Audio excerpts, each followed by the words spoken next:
It is 8:12. You're watching 23 ABC. An Arizona woman is facing murder charges after her two children were found dead in their Tempe home Saturday morning. And a warning, some details of this story are disturbing.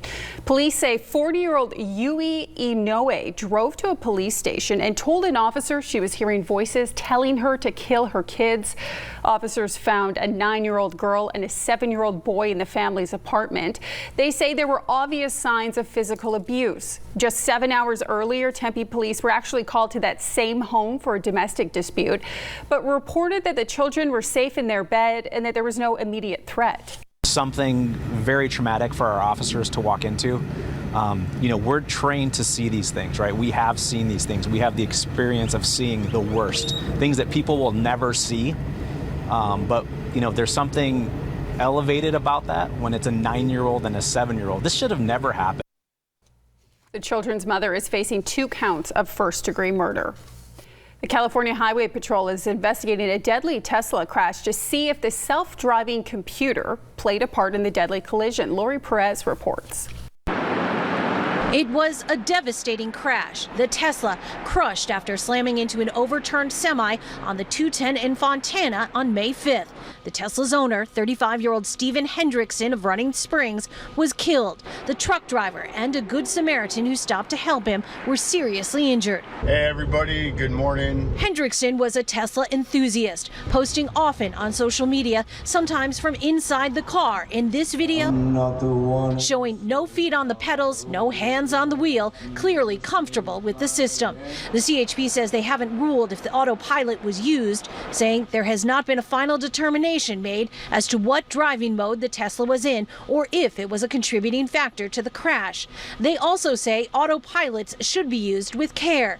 This is an opportunity to remind the public that driving is a complex task that requires a driver's full attention. Public sentiment over automated technology is mixed. A recent AAA survey of adult drivers on autopilot systems showed 14% of drivers would trust them, 54% said they would be afraid, 32% are unsure about it. This is the 29th federal investigation into Tesla Autopilot, the technology under increasing scrutiny.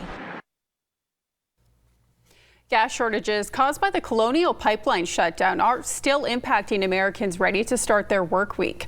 The pipeline has been up and running for days after that cyber attack, but gas is still hard to find in a number of areas on the East Coast. In North Carolina, more than 60% of stations have run dry. The nation's capital is getting hit the hardest, with more than 80% of pumps without fuel. Supply issues are expected to play out for the next few weeks. That's in part because the 5,500-mile pipeline flows at just 5 miles an hour. Experts say things should be resolved for the most part before the next big holiday weekend. Gas buddies saying they expect less than 20% of outages across all areas just ahead of Memorial Day weekend. A 9-month-old tiger missing in Houston for nearly a week has been found safe.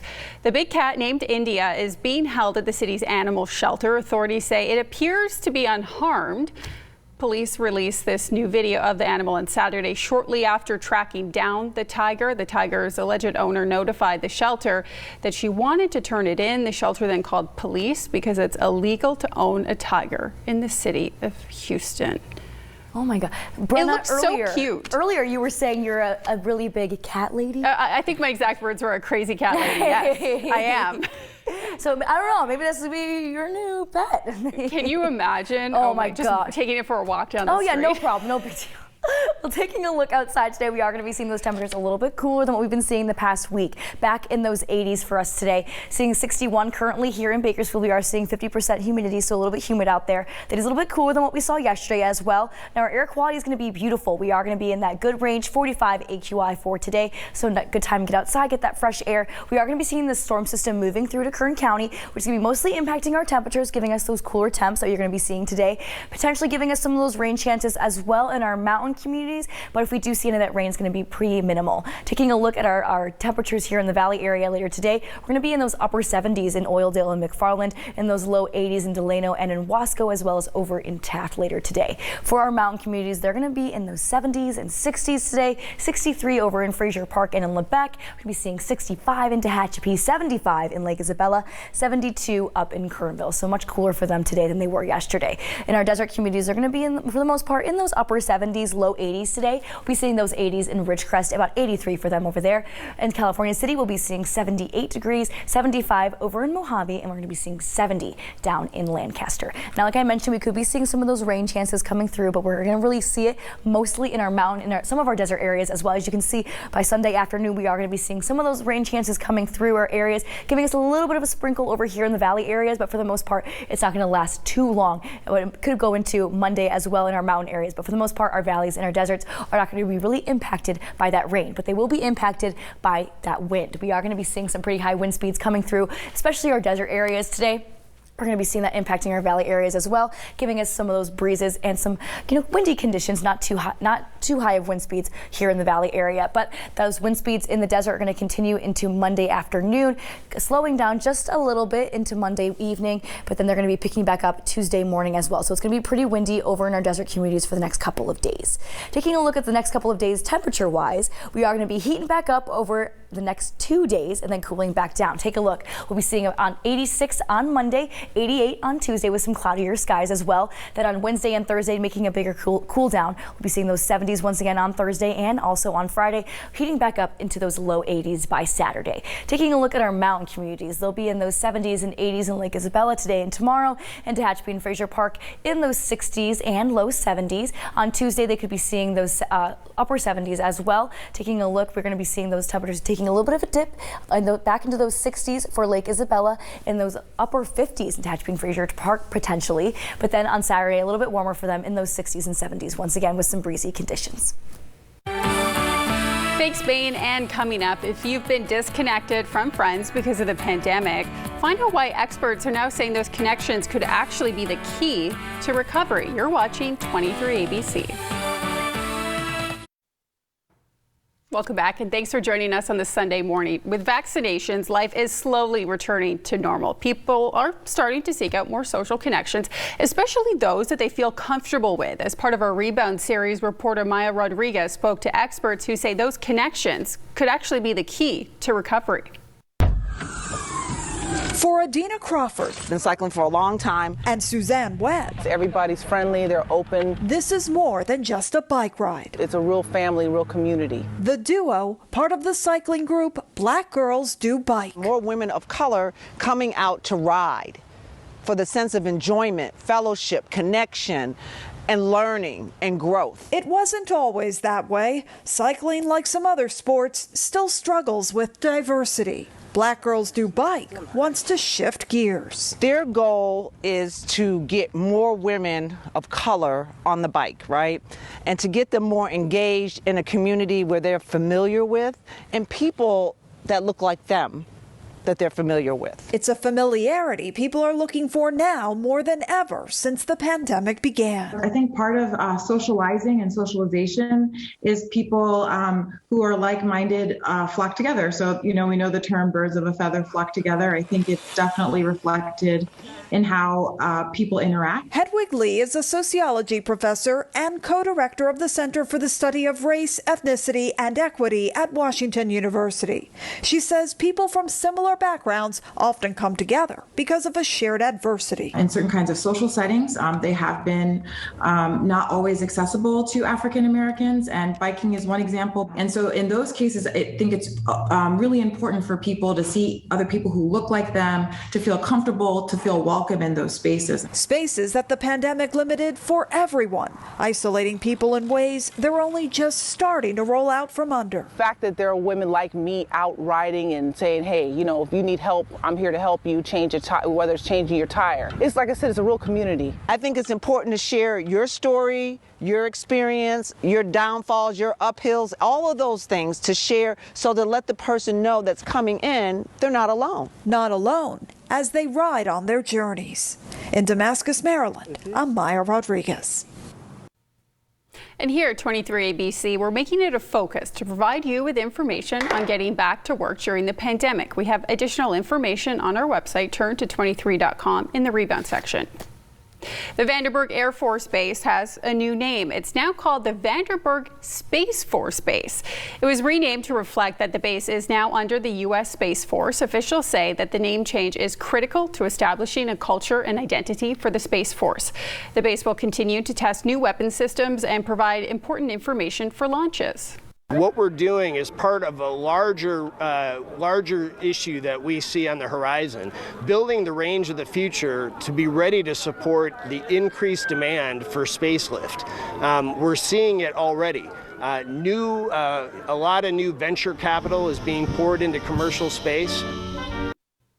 The base will also be prepared to protect things like satellites and electrical grids. Coming up in our next half hour of news, the new mask guidelines from the CDC are creating confusion on where you actually need to wear one. We'll take a closer look at the recommendations for kids in class. And we are one day away from the tax day deadline. We'll tell you what you need to know ahead of filing when 23 ABC News returns.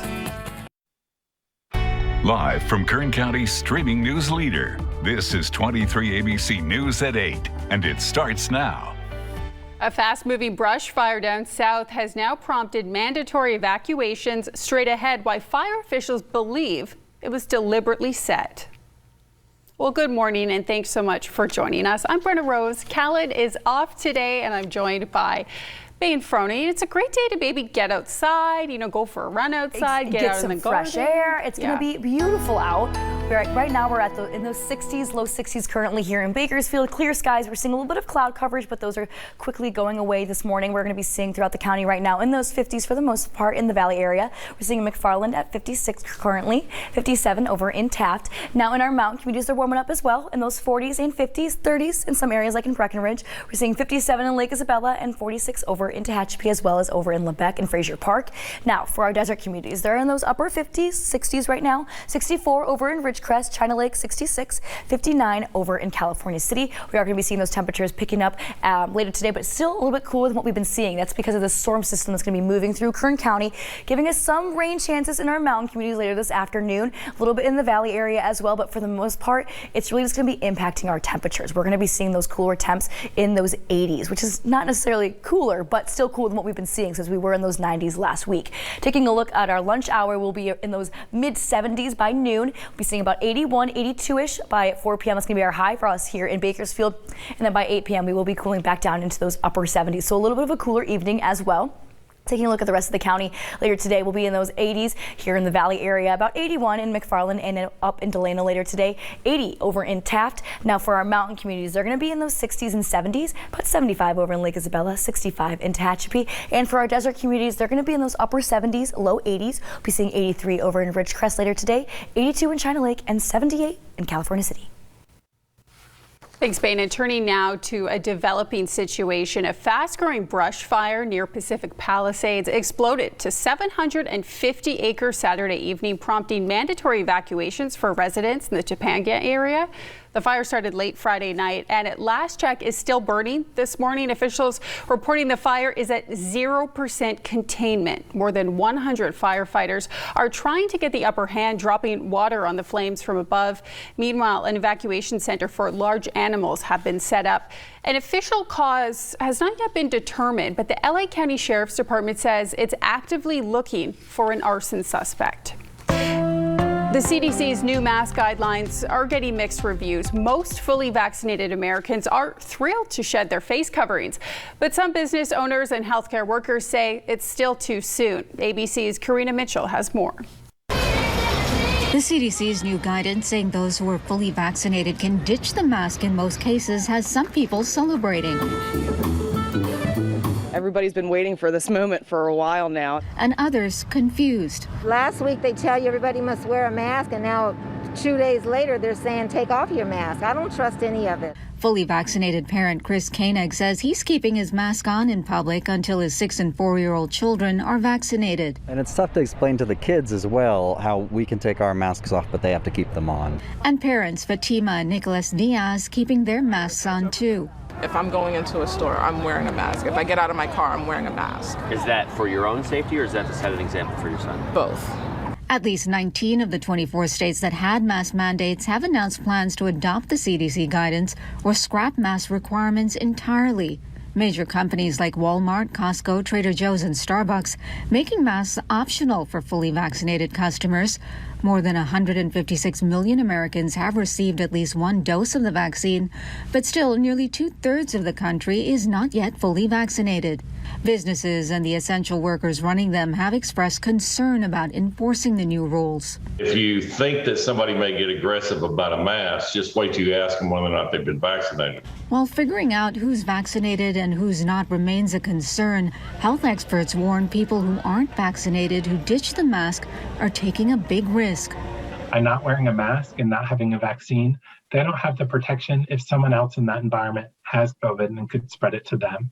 Karina Mitchell, ABC News, New York. The CDC is also wanting Americans to be aware of another health risk. We'll get to that in a moment, but first, the CDC recommending that schools keep using their masks until the end of the school year. And the reason for that is because students won't be fully vaccinated by the end of the school year. Okay, turning to that other story now, health experts warn that anyone who spends time outside is at risk of contracting a tick-borne disease. According to new data, the middle of May to the first week of June is actually peak season for tick bites. The agency's site tracks how many people visit emergency rooms with signs of Lyme disease, Rocky Mountain spotted fever, or other tick-borne illnesses. Since the late 1990s, U.S. cases of Lyme disease have actually tripled. The CDC recommends to avoid wooded areas and places with tall grass and leaf litter where ticks love to hang out. Now, there is more information on the CDC's website. You can go to cdc.gov/ticks. And just a reminder that the deadline to file your taxes is almost here. The IRS moved the deadline for people to file their 2020 tax return from April 15th to May 17th because of the pandemic. Most states also changed their deadlines for state returns. So that means that your tax return must be filed no later than tomorrow unless you file for an extension to avoid any penalties. If you're expecting a return, don't plan on getting it quickly. The IRS actually has a backlog of more than 30 million returns from the last few years that couldn't be processed sooner because of pandemic-related office closures. And the United Way of Kern County is helping families in the area secure tax credits from the state. The organization invites low-income families to drop off their tax documents today from 10 a.m. to 2 p.m. and tomorrow from 8:30 a.m. to 8 p.m. Trained volunteers will provide free tax preparation assistance at the United Way of Kern County at 5405 Stockdale Highway, Suite 200. And the city of Arvin is looking to introduce their new police chief to the community. Residents will be able to meet Chief Edwin Brock Tuesday at 6. The meet and greet will run until 8 p.m. at 200 Campus Drive. Brock was sworn in as police chief last month, and he's taking over after the chief of police, Scott Kimball, resigned last year.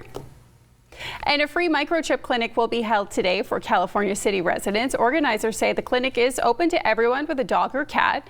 It runs from 8 a.m. to 1 p.m. at the Cal City Animal Shelter. That's 5000 Lindbergh Avenue. They say the only requirement for the event is that the chip must be registered. And this morning, get ready to be taken to a galaxy far, far away. Pop Culture Comic Con and Bakersfield Collectors Con will be hosting a galactic open air market. Activities start at 10 this morning, will run until 4 this afternoon. It's free to the public. Organizers say there will be vendors and special guests. It will be held in downtown Bakersfield at 2100 19th Street. I can just see Mike Hart loving that. Oh, he's going to be there, 100%. Probably is. You know, it's going to be a great day to get outside and actually be there. It's not going to be too warm out. We're going to be in those 80s. We are going to be seeing some cloudier skies this morning, going to be clearing up later this afternoon. We are going to be seeing those cooler temperatures because of the storm system that's going to be hitting us here in Bakersfield and Kern County. Mostly going to be impacting our mountain communities with some potential rain. If we do see any of that rain, like I said, mostly in our mountains. So this system is mostly just going to be impacting our temperatures as well as our wind speeds as well. Taking a look at our temperatures later today, we will be seeing those temperatures rising pretty quickly. We'll be in those 70s by our lunch hour, 73 by noon. We'll be seeing 78 by 2 o'clock and then hitting our high around 4 p.m. 81, 82 degrees here in Bakersfield. Cooling down pretty quickly though by 8 p.m.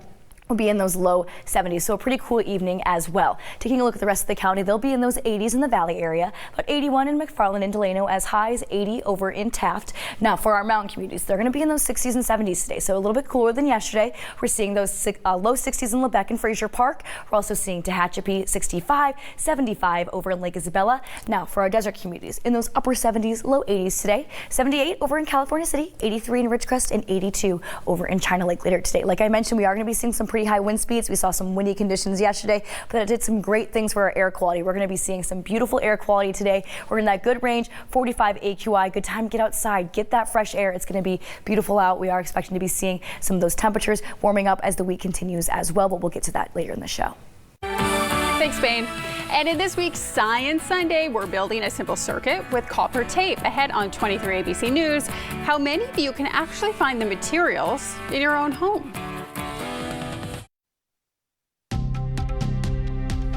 Welcome back to Science Sundays. This week we're learning a new way to create a circuit and how to power a light using tape. Check it out.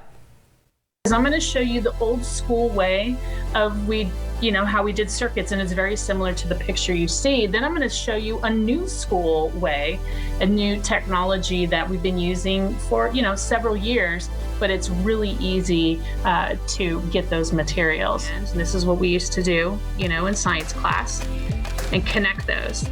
And then I have one bulb with 2 wires. So I connected my alligator clip at the end.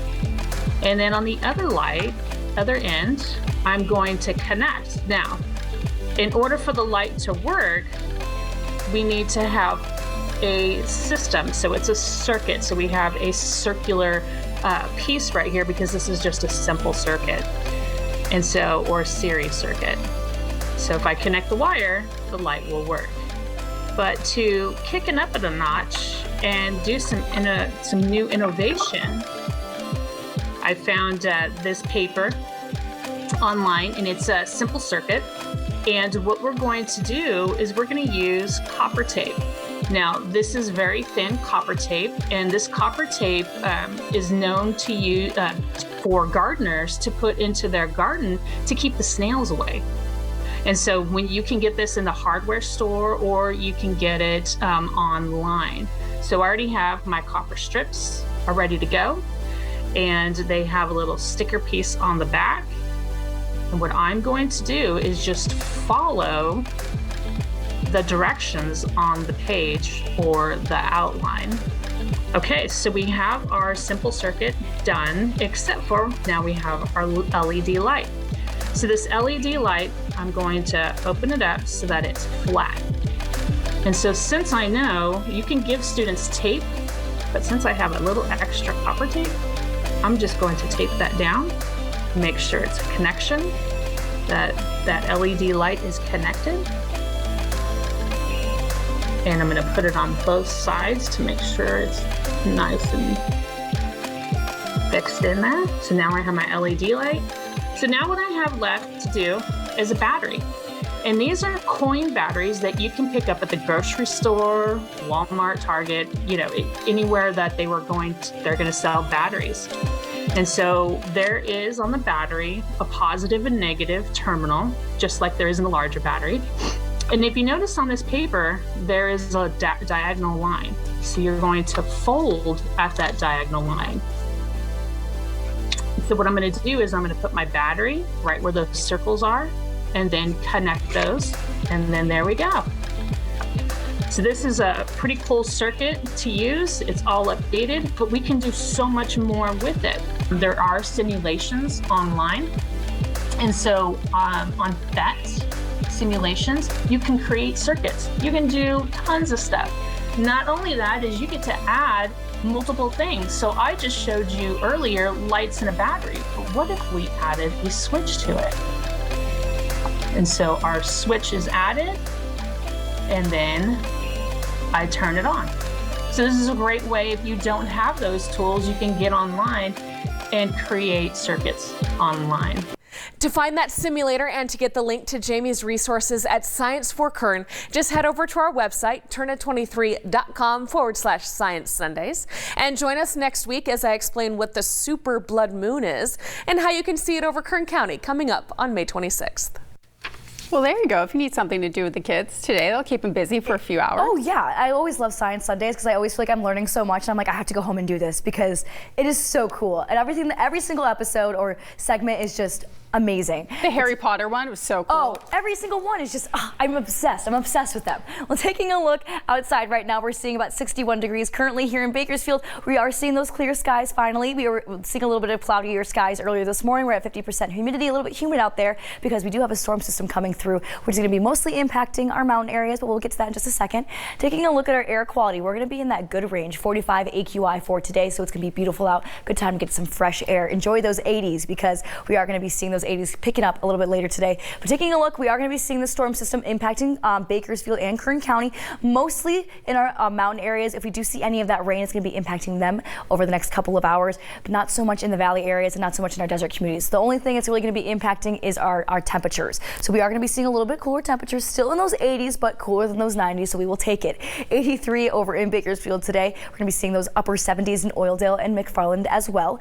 80 over in Delano and 80 as well over in Taft later today. Now for our mountain communities, they're going to be in those 60s and 70s, so much cooler than they were yesterday. 63 in Lebec and in Fraser Park today, 65 in Tehachapi, 75 in Lake Isabella. We're going to be seeing 72 over in Kernville today. Now for our desert communities, they're going to be in those upper 70s, low 80s as well. 70 over in Lancaster today, 75 in Mojave. We're going to be seeing 78 in California City. We're seeing Ridgecrest to 83 degrees later today. Like I mentioned, we could be seeing some of that rain potentially coming through our mountain communities. Later this afternoon, we are going to be seeing some of those clouds impacting us here in the valley area, but here's where our rain chances are going to be, right up here in our mountains over the next couple of hours. We could be seeing that a little bit over in the valley area impacting us on Monday, just a little bit into Monday afternoon. If we do see any of that, it's going to be in our mountains and it's going to be pretty light rain as well. Now it is going to be impacting some of our wind speeds though. We are going to be seeing that really impacting mostly our desert communities. We could be seeing 40-mile-per-hour gusts over there, especially in Mojave. So it's going to be pretty windy, impacting us here in the valley, a little bit of a breeze as well, giving us some breezes in our mountain communities over the next couple of hours into Monday morning, and taking a little bit of a dip. We're not going to be seeing too much wind action over the next couple of hours, but then we are going to be seeing that wind speed picking up, especially in our desert communities. It's going to be pretty windy for them over the next couple of days. We could be seeing gusts up to 50 miles per hour over in our desert communities Monday through Tuesday, so still pretty windy for them. Taking a look at the next couple of days, temperature-wise, we are going to be seeing ourselves heating up on Monday and Tuesday, back in those upper 80s on Tuesday, but then cooling back down. We could be seeing those 70s on Thursday and Friday, and the next Saturday back in those 80s once again with some cloudier skies. Taking a look at our mountain communities, they're going to be seeing those 70s and 80s over the next couple of days. If you're in Lake Isabella, Tehachapi, and Fraser Park, they're going to be in those 60s and 70s. Now on Wednesday, that's when we're going to be seeing a little bit of a dip, going back down into those upper 70s for Lake Isabella and those upper 60s in Tehachapi and Fraser Park. Maybe those 50s as well on Thursday for them. Then we're going to be seeing those temperatures going back up to those 70s, upper 60s on Saturday for all those mountain communities. They're going to be seeing a little bit more cloud coverage over the next couple of days with some windy conditions. Well, we've got to take a really quick break, but Bain will have another look at your forecast when we come back as well.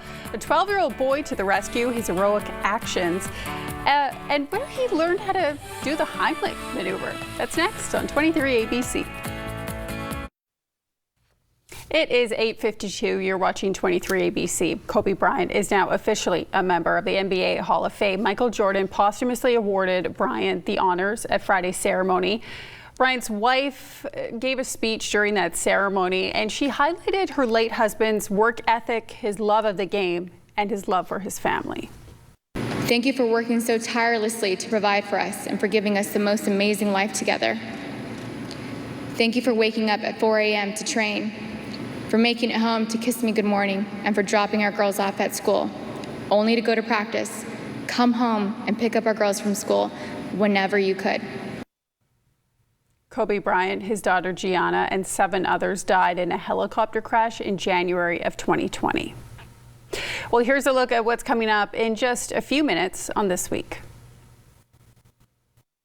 Trump versus versus Cheney, the battle for the GOP. Sunday, Liz Cheney one-on-one. Which side will win? Plus, vaccinated Americans tossing the mask. But key questions remain. The director of the CDC and the Powerhouse Roundtable on ABC's This Week. A 7th grader is being credited for his quick thinking. The 12-year-old took a lesson that he learned in health class and actually applied it in real life when his dog was having trouble breathing. Ty Milburn has that story.